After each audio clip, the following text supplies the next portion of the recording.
one thing, and the only thing that I ultimately want to do in projects that I'm in is that show teams the vision of where we want to be and just excite them. I mean, excite them to the core that they just want to be on this journey with me together. In 2025, platform economy is going to constitute $60 trillion or 1/3 of the whole global economy. To be a successful platform company, essentially you need to realize what is the value that I want to create. The core is just really go to your end customers and have a conversation on what's keeping them up at night. I mean, it's one of my favorite topics, right? Okay, let's go for it. Welcome back to The Change Officer. Did you know that in late 2018, the total market value attributed to platform economics, including Facebook's, Amazon's, Airbnb's, and Alibaba's of the world, was estimated at $7 trillion? And that is projected to expand to nearly 1/3 of all global commerce by 2025. Amazing. Now, building a platform is not an easy task, and a lot of corporations are exploring this opportunity. It all starts with deciding whether to build your own platform or participate in the existing one. The best person who can tap into the greatest possibilities of platforms and teach us how to develop a platform strategy is on the Change Officer today, and I am thrilled about it. I'm excited to welcome Asma Shabab, Digital Business and Innovation Strategy Consultant at IBM. Asma works at the intersection of strategy, customer experience, and technology to help companies become players in an AI-powered economy. She designs business platforms for numerous clients, applying the concepts of platform behaviors, policies, and ecosystems. Asma is named a 2019 Woman to Watch for her thought leadership and recognized as an IBM Big Thinker. She is also a talented artist who pursued 2 master's degrees in business. It is my honor to introduce you to my thought-provoking, passionate, and ingeniously creative guest, Asma Shabab. Enjoy.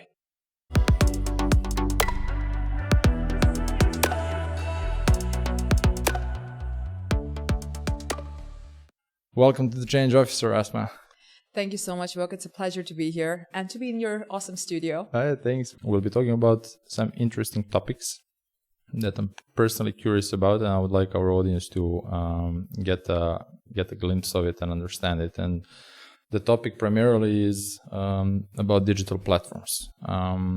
There are a lot of digital platforms out there, native digital platforms that are, I think, describing this era behind us, like Facebook, Amazon, Alibaba, and so on.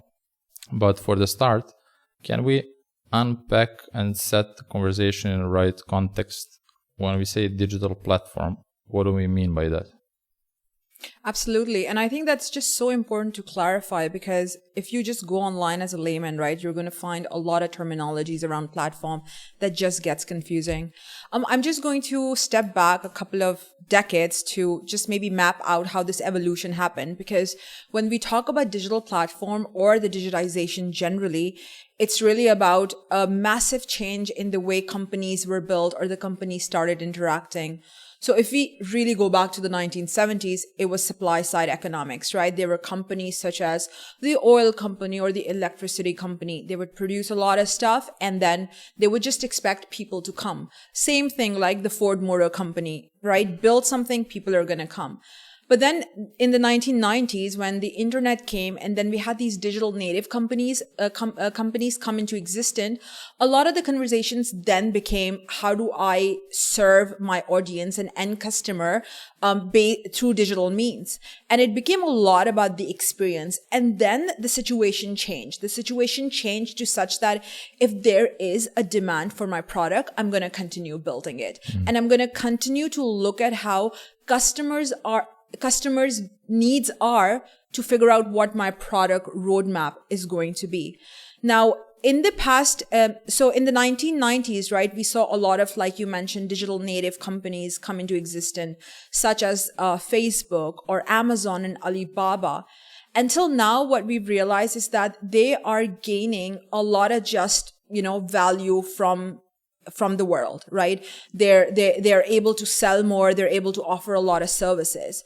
So essentially, what is now happening is that larger companies, incumbents, like we like to call them, older companies are now starting to realize the importance of creating these platforms, right? And to be able to create more value for their end customers.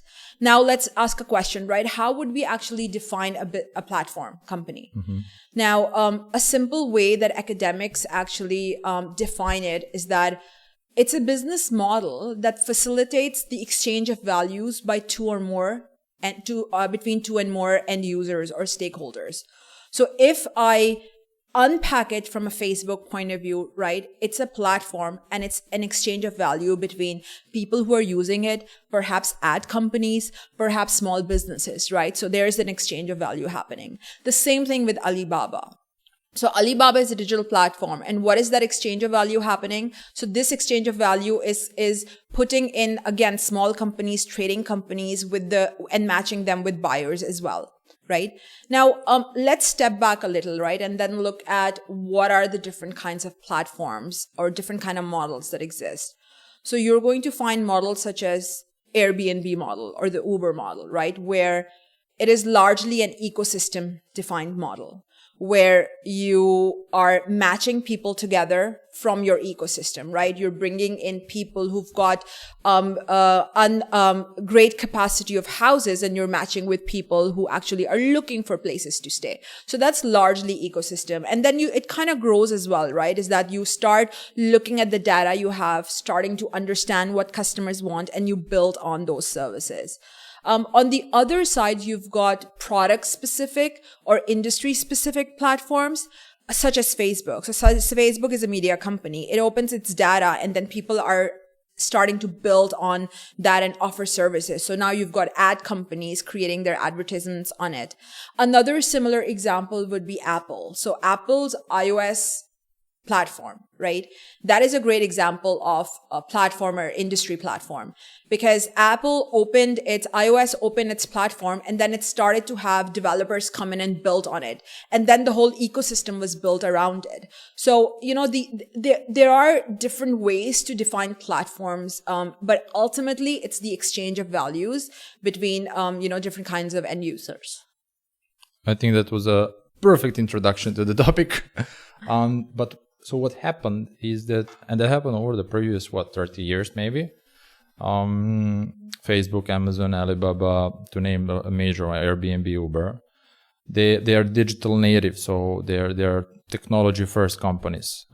They were founded, although I'm not sure if Mark Zuckerberg saw it coming at the time on any of them, but they were born and they faced this exponential growth over the previous 30 years. At the moment, those are the most valuable companies in the world, if not the most valuable companies in the world. So there's all these other companies, major, good to great companies, and all these companies that we've been studying over the previous 100 years of, how the company is being managed and, built. They're looking at them and they're like, wait a second, what happened here? So, and now most of them based on, and it took some time for them, I think, to accept what's going on. So now they're like, okay, wait a second, maybe we need to work on towards a digital platform, but it can't happen just like that. You can't just build a digital platform, right?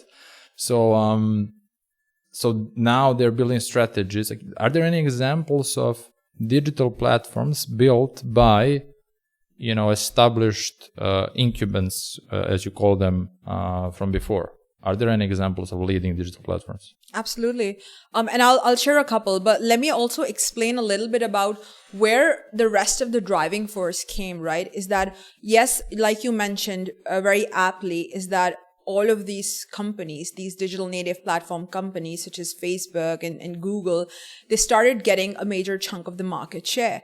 Now, another thing was happening simultaneously. Customers or end users starting to be more in control. So now they've got digital access, right? They've got access to all of these different services through digital means. So that means that if previous incumbents used to think that my audience is mine alone, and the barrier to cross over and accept another organization is high, no more it's true, right? So the barriers to entry to reach your end customer is different. Customers now want 24/7 accessibility, right? They want you as a company and as a government to be spot on and available all the time. They want to be able to access you even if they're not in a physical space, even if they are perhaps in their room, in their bed, they want to be able to access to you. So all of these customer behavior considerations were playing a great role as well. And companies started to realize we need to change our game. A couple of great examples that I'm actually seeing is, and both in the industrial space as well as in consumer spaces as well, is, let's take, for example, General Motors. Now, General Motors was a car manufacturer. They created a platform called their OnStar platform, which essentially... Sorry, what's the name of the platform? OnStar. And what it essentially does is that it converts the car into actually a platform by instrumentizing the car. And so now, because they realize that they have an opportunity, even in Dubai, right, approximately a couple of hours are spent on the road pre-pandemic.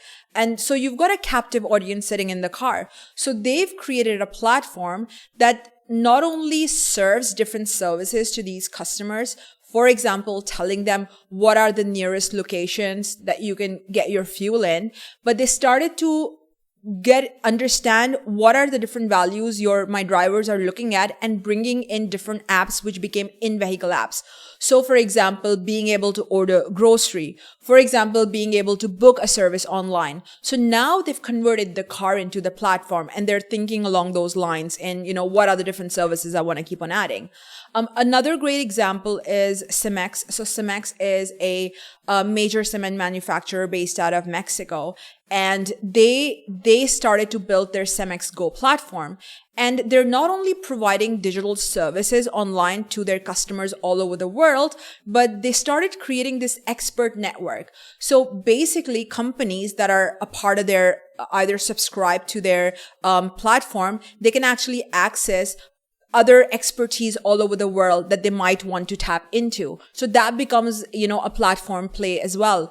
In addition, one of the great things about, I would say, platform businesses is their ability to respond, right, to changing things that are happening in the macro environment. And so when the pandemic hit, Cemex Go was able to kind of really get in touch very quickly with the customers and give them point of views and information on, where is their cement in the whole supply chain. So they were able to connect with the customers really quickly as well. So a little off tangent to your question, but we're really starting to see big companies really understanding the importance of these platforms as well. So understanding the importance of the platform and the opportunity is probably the easiest step. You bring in Asma, she explains, you get it. Okay, we have to focus on it, but making it happen is a completely different beast. And I'm curious about the GM and the rest that you mentioned. Are these the platforms that are actually developed out there, generating revenue for them and actually becoming on the growth stage? Or these are still at the early days of conceptualization and kind of big at the beginning? So I wouldn't be able to comment a lot about their revenues and what kind of, profitability or they're raking in. But one thing we need to understand about the platform play is, and this also comes back to a question, right, that should we even pursue that strategy? The reality is that especially for big companies, pursuing a platform strategy is a big investment.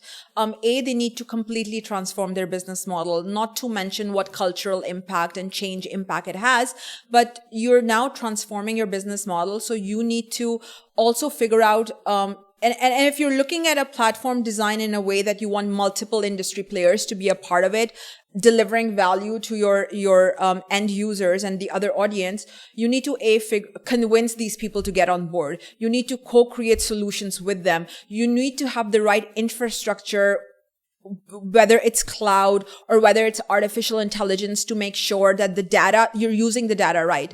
And now this becomes really key, right? To be a successful platform company, essentially you need to realize what is the value that I want to create. right? What is that friction I want to address?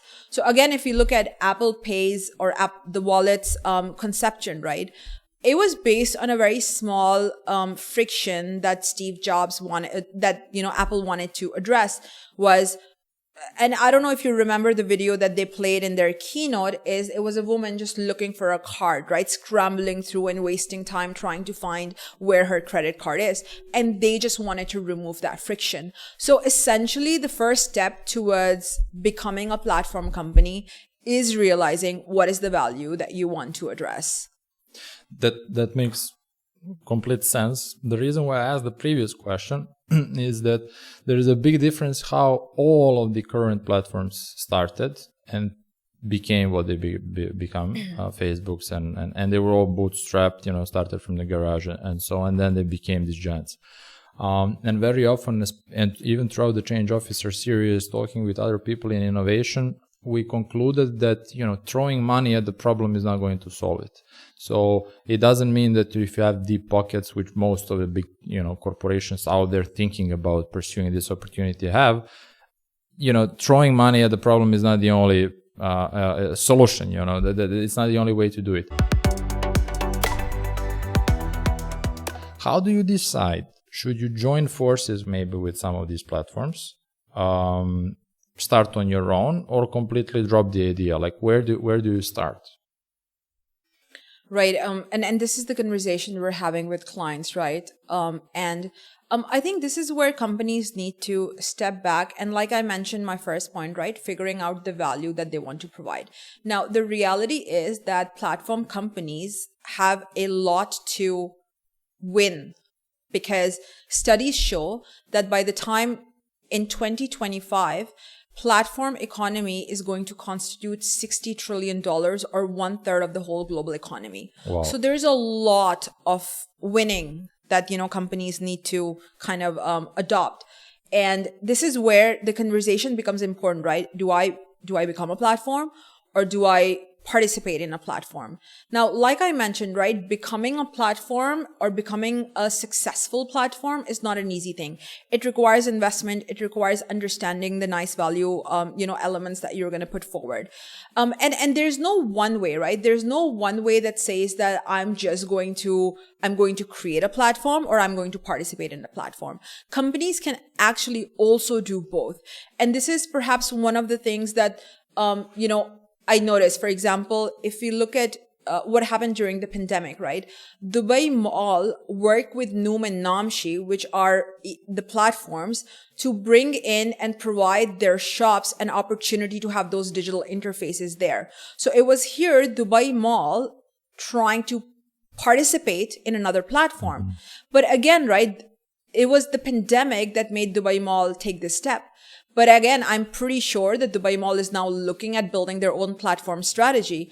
And it becomes really interesting for malls, because I think that malls are the old school physical version of these platforms, because they were that space that would bring in end users, they would bring in the shops. So for them not to be a digital platform is I would say, it's probably like one of the best bets. But again, coming back, I'm getting off topic, but coming back to the point, right, is that there are definitely a lot of considerations companies need to make, but it's never an on and off decision. And it really, at the end, it means, do you see a way that you're evolving? Do you see your value elements evolving?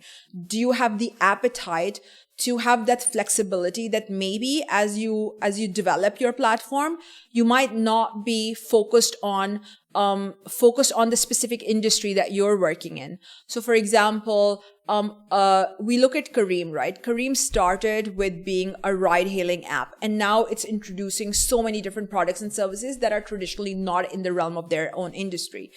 So you've got to have that appetite, and we see that happening. So for example, the example that I gave of Cemex Go, an industrial company now opening this network, expert network. So you got to really have that appetite as well. If that makes sense. No, it makes sense. And going back to setting up the goals, you need to be clear on what do you want to achieve. Do you want to be a, like example of a Dubai Mall, comparing to a global, digital platform, to different goals. And if you're clear on them, I guess the strategy can be different. If you are to pursue an opportunity of becoming a major global digital platform, say from the Middle East. What are the capabilities that this organization need to have and to put in order to increase the chances of eventually even thinking about becoming a major platform, which comes with a bigger risk? Investments of this kind very often turn out to be a very bad idea. So in terms of capabilities, I think that it's important to just maybe highlight a couple of benefits, right? Why do companies want to be a platform business? We know that, okay, it's going to bring in a lot of value and a lot of impact to the bottom line. But a couple of things is that digital companies, you're able to respond very quickly and aggressively to the market changes, right? That's important, as we saw in the pandemic, that companies who were platforms were able to better manage or react to the situation. The second is that if you are a digital platform business, right, once you've done your major fixed costs, you keep on adding new services. So your scope becomes really, really high, right? That the number of services and also your core investment, once done, you can scale as much as you want, right? The incremental cost of adding a user to your platform is very negligible. So keeping all of these benefits in mind, if we talk about the capabilities really, I mentioned you need to have investment. The second is that you need to have the appetite. Also, you need to have a good data and AI engine in place, because the whole conversation when it comes to enhancing your services or identifying the value elements is going to be based on data. It's going to be based on a data play. It's going to be based on an AI play. You need to constantly be in check with what your customers are doing to be able to identify those growth and opportunities. I mean, I wouldn't assume that Kareem is automatically thinking, right, I'm going to introduce customer pay. They're looking at the behavior of their customers and they're adding those different elements to their existing platform. And so this is where companies really need to have a proper, technology capabilities in place. So say that we put all of this in place, that we have a great strategy, we build a platform. Growth depends on, and most of these currently leading global platforms are growing based on the network effect that you were talking about before in our intro chat, and you talk about a lot, and I love the concept. Network effect, is that something? First of all, you can shed a bit of light on what the network effect is, and then tell me, is this something that can be orchestrated, or this is something that happens? Looking back at the major platforms now, did they design this network effect to happen, or it just happened? Let's talk about that topic a bit more. Absolutely. I mean, it's one of my favorite topics, right? Okay, let's go for it. So to the audience, what is network effect? So network effect is that as your number of users increase for any company, the value of your product and services increases. And the most simplest and easy way to explain it is that let's look at the telephone. When the telephone was created, one person had it and it had zero value because that individual had no one to talk to. But as more and more people started getting a telephone, the value started increasing. And it's the same thing with Facebook, right? Is that if you just had 2 more friends on Facebook, it wasn't that funny. You could just chat with them on an SMS. But as, more and more people started using Facebook, just the value increased.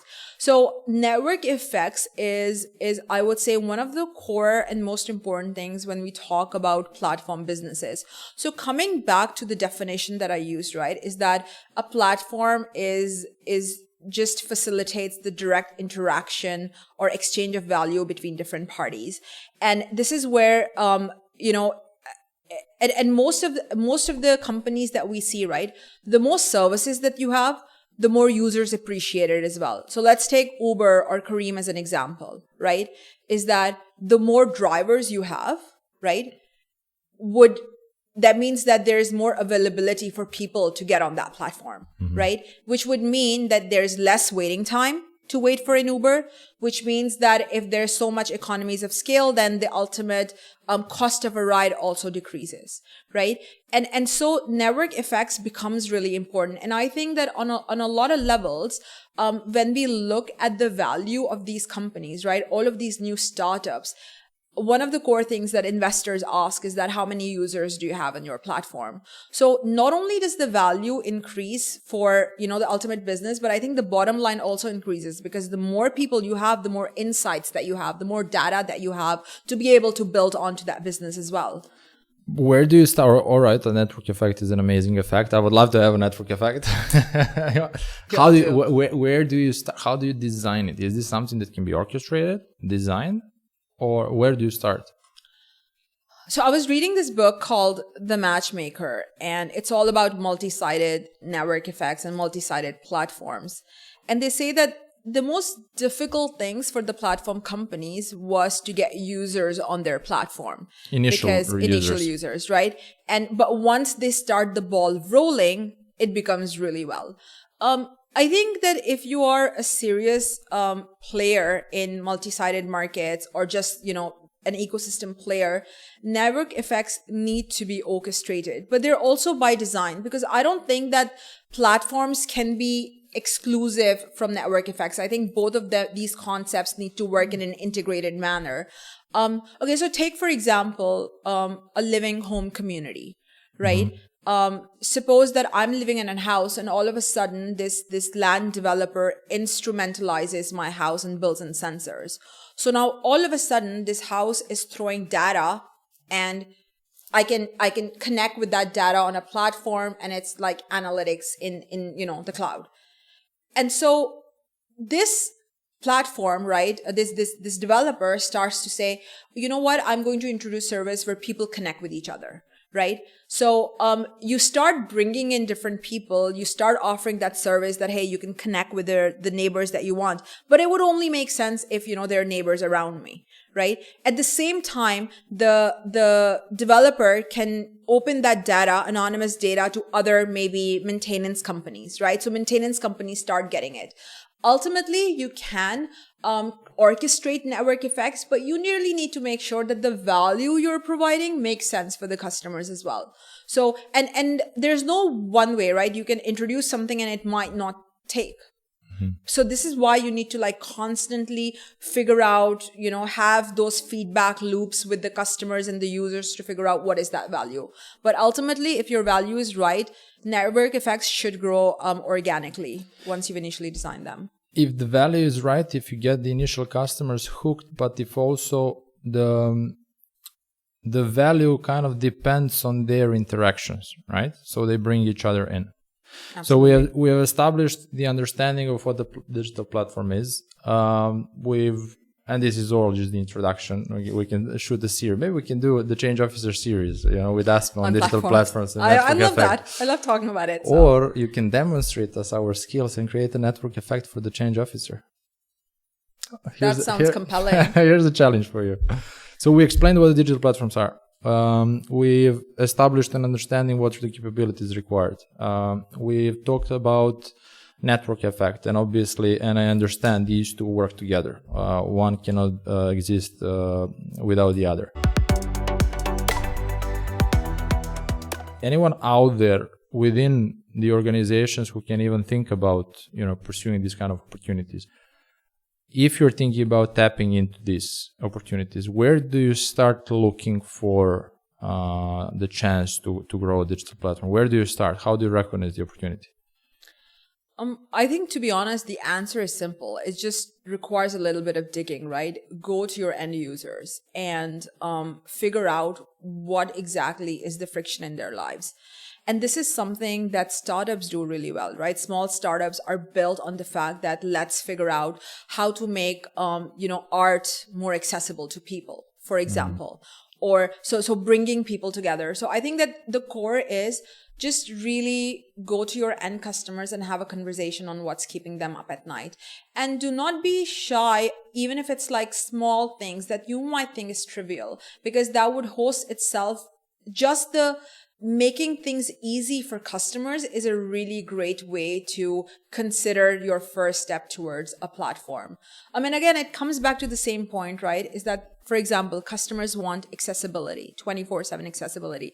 This is why most of our government now is becoming platform government, because they know that just having a government office is not enough. So now we've got government as a platform to provide 24 access, easy access to the citizens there. So for me, to be honest, like the crux of everything would be have a conversation and look at the data that your customer is telling you to. Awesome. All right. I think that we established a really good base and the context for this topic, and that we inspired our guests to now act on potential opportunities. Switching gears a bit now, we talked about business that you talk probably day in, day out, at least 10 hours a day. So let's talk more about Asma. I'm really curious to know more about you, and I would like to introduce you, Asma, personally to my audience, because I think you're a great person. Thank so you. Let's start by you telling us a bit more about young Asma. Young Asma. Young Asma, where you were a kid, growing up. Where did you grow up? Bring us closer. Help us picture young Asma. Wow, it's been a while. I mean, I don't think I've ever been asked that question. I'm going to give it a shot. So I'm from Pakistan, Karachi. Big city, 25 plus million people. I grew up in a small family. I mean, extended large family, but overall small. My father passed away when I was 5. I think that gave me a lot of resilience, because Pakistan is traditionally a little male dominating, a little patriarchal.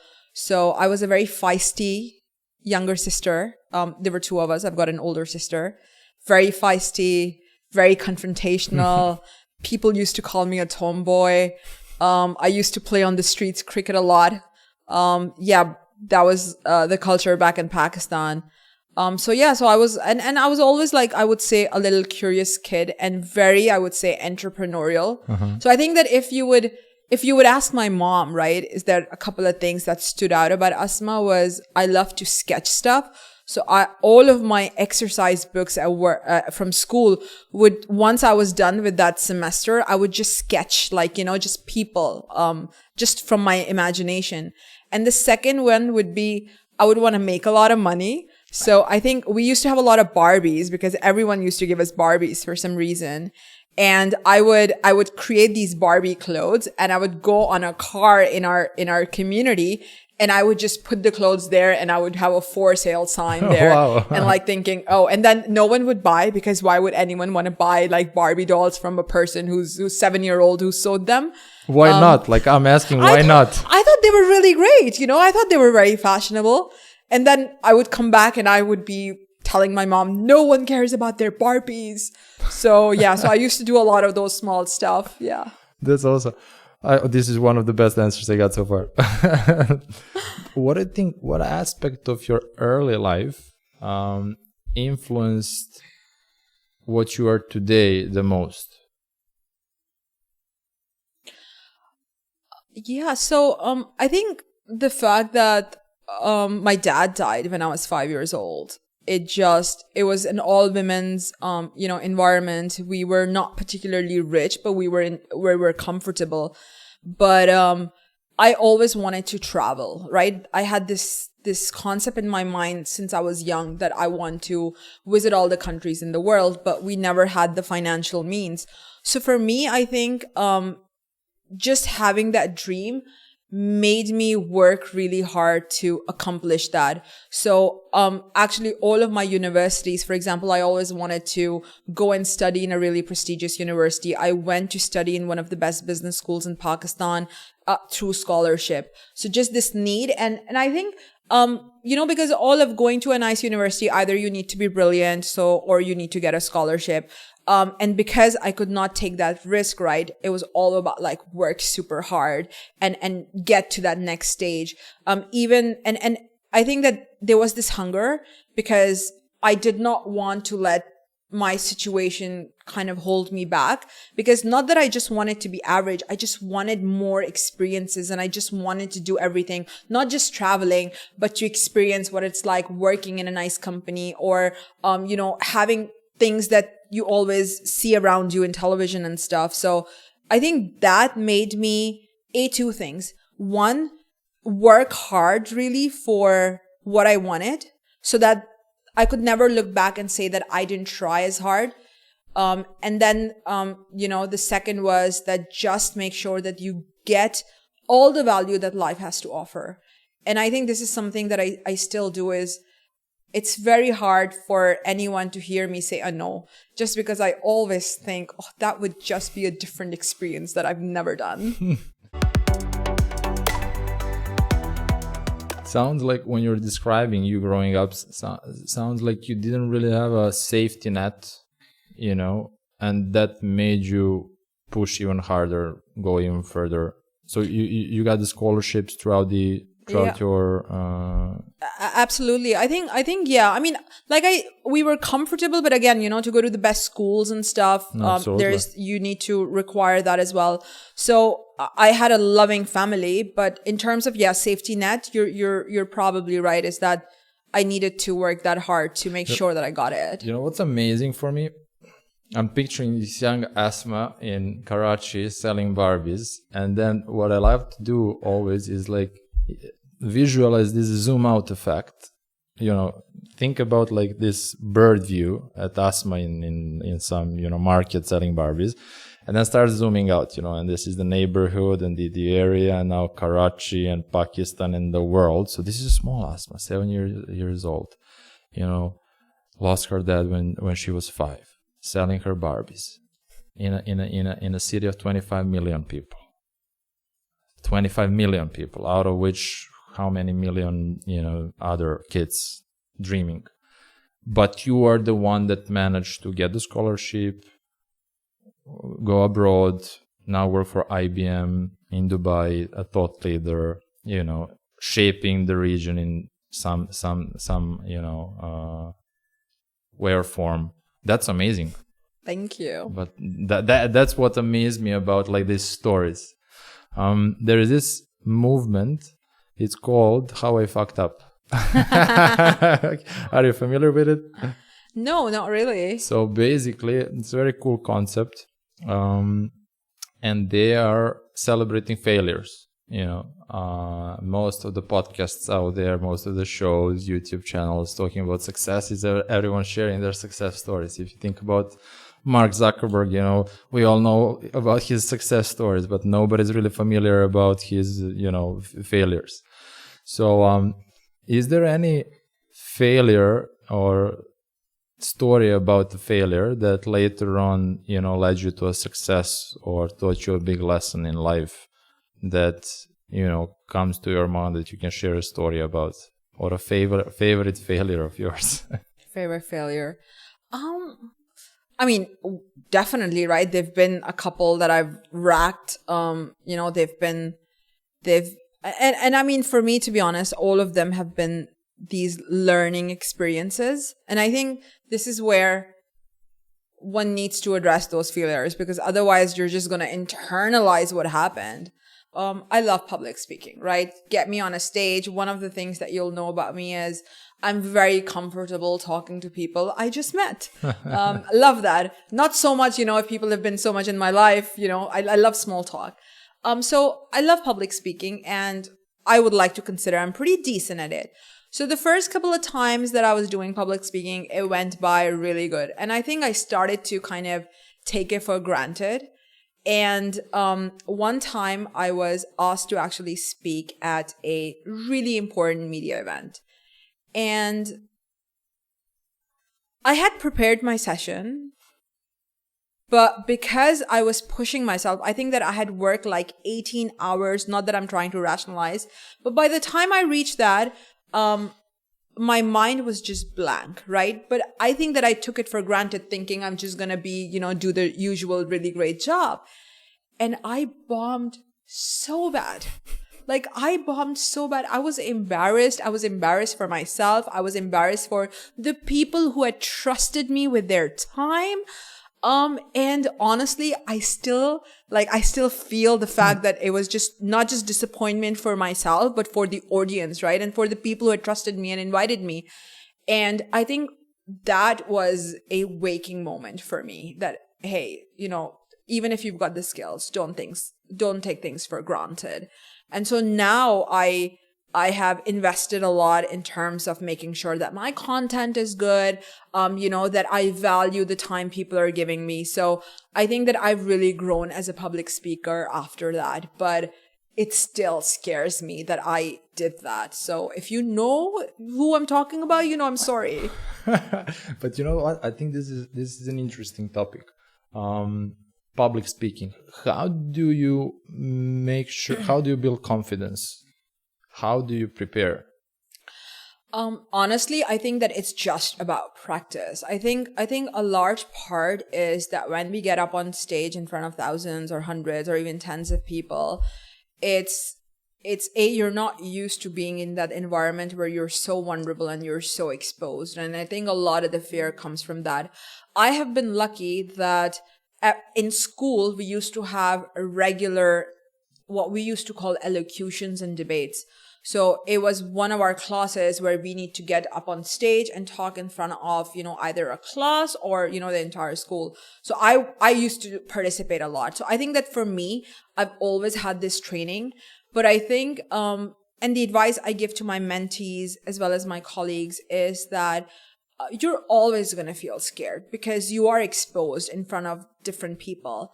And this is where the phrase, act, just act it out or fake it till you make it is really applicable, because whatever you're feeling inside, others are not going to see it. You're the one who's feeling it more than what others are. So if you fake the confidence, then it's going to give the same kind of impact to the audience as well. And also research has shown it, right? Like I read a book, Presence, and they said that if you make the Superman pose and whatever nonverbal behavior your body does, the message, exactly. So the message goes into your mind and you will become more confident.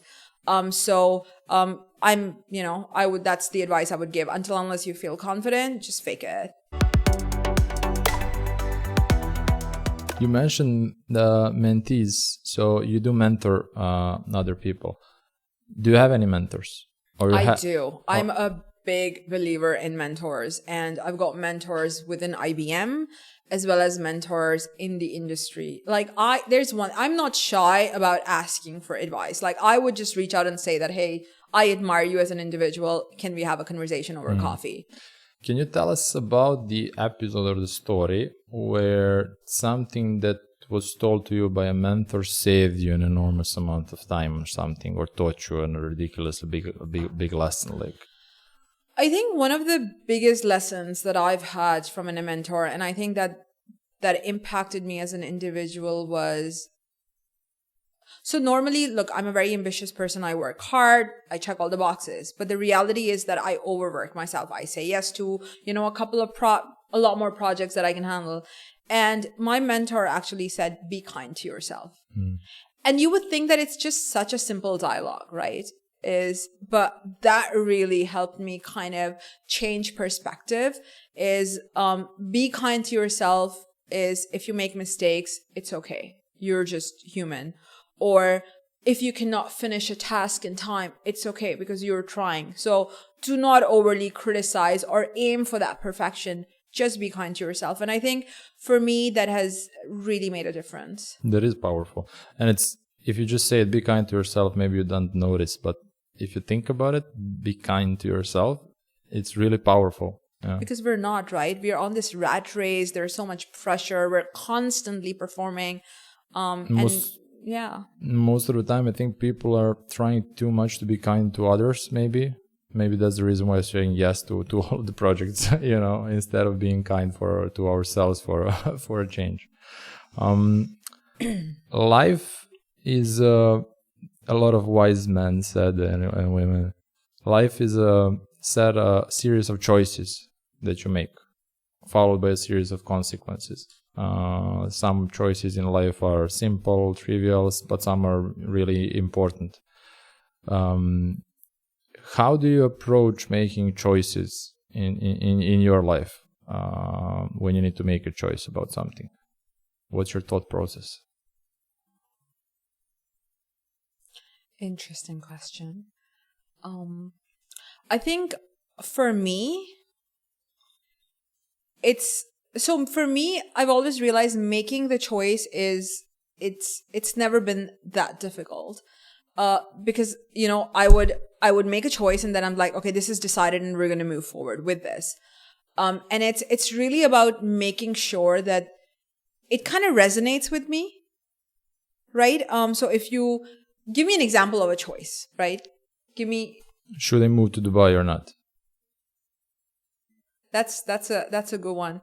I think that a lot of now that I think about it, right? I think on a lot of levels, choices are also going with the flow, right? And I think that this is one thing that I've learned is if you really want to have a more fulfilled life, a life full of experiences, you need to go with the flow. And sometimes it does mean saying, you know what? If life is presenting me with this, I'll go with the flow. And for me, largely coming to Dubai was, I had gotten married and I had resigned from IBM Pakistan and we moved to Belgium. And I was new to Belgium and my husband was still doing his PhD. So none of us were really earning members. So here it is. I got a opportunity from Dubai and I was like, you know what? We've got nothing better going on. Let's do this.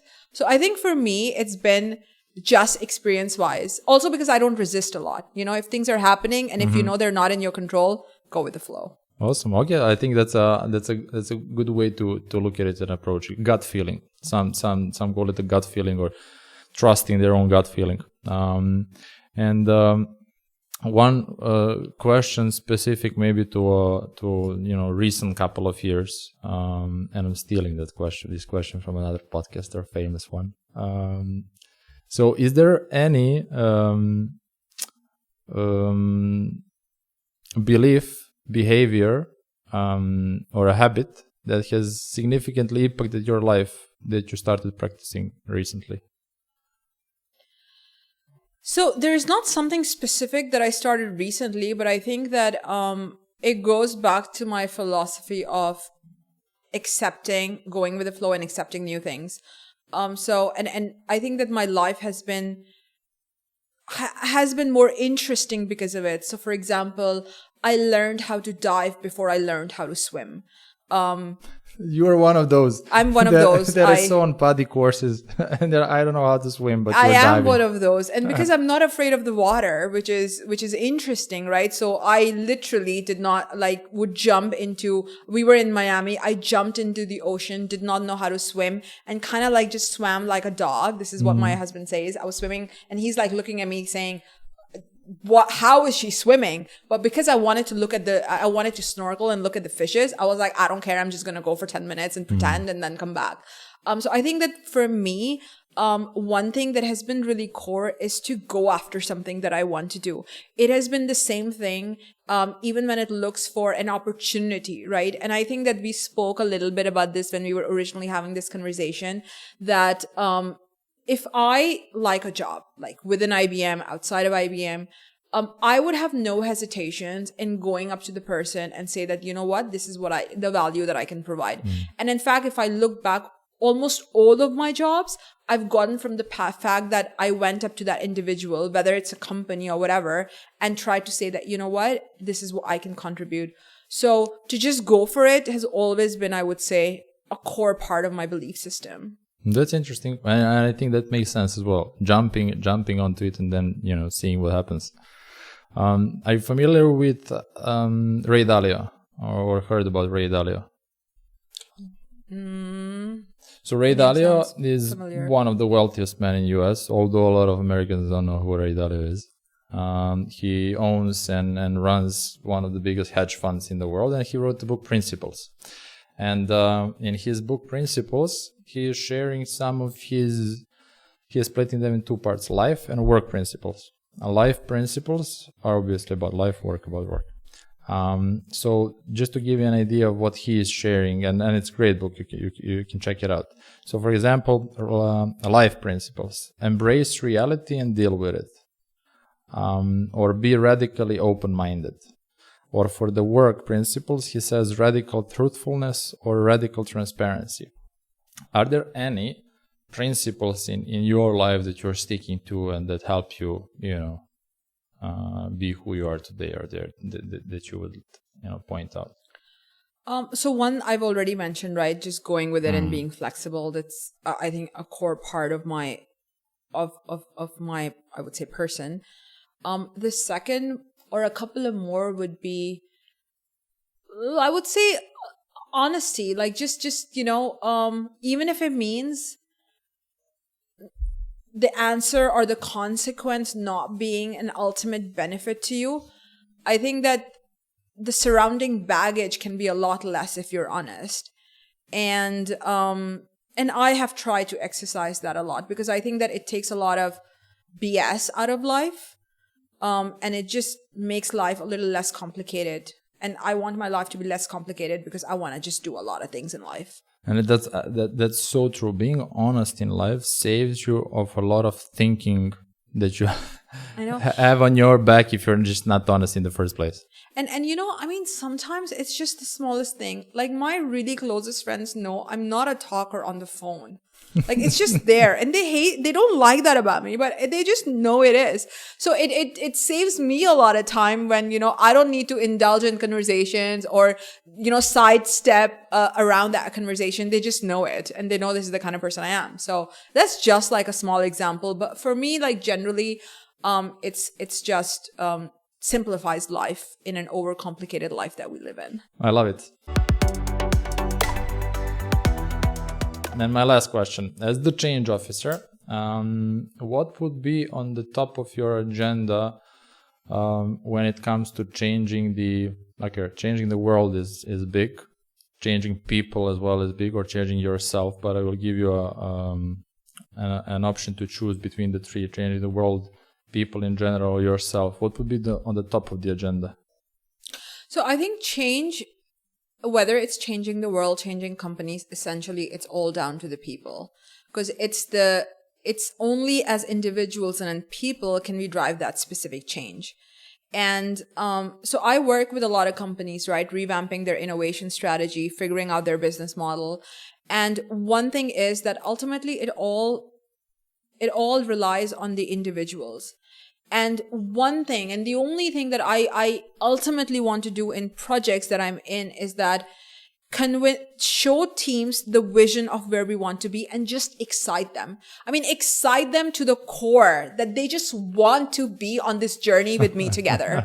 Whether it is, taking care of the garbage or delivering the most amazing event or, a small production of a marketing asset, is just, we should be excited. And if you're not excited, what are we doing?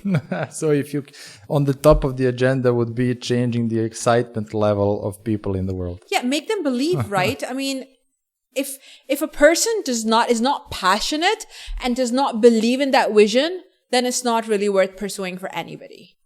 So for me, that is, for sure. Asma, thanks for coming. It was a blast. It was a pleasure. Thank you so much. Thanks everyone for staying until the end. I hope that we did manage to inspire you and bring closer some cool ideas about business and about life. If you like what we're doing with the Change Officer podcast, please like and subscribe. You can reach out to both Asma and me if you have any questions or comments. We'll be happy to give you the feedback. And stay tuned. There is another episode coming out next Monday. Thanks again, Asma. Thank you so much.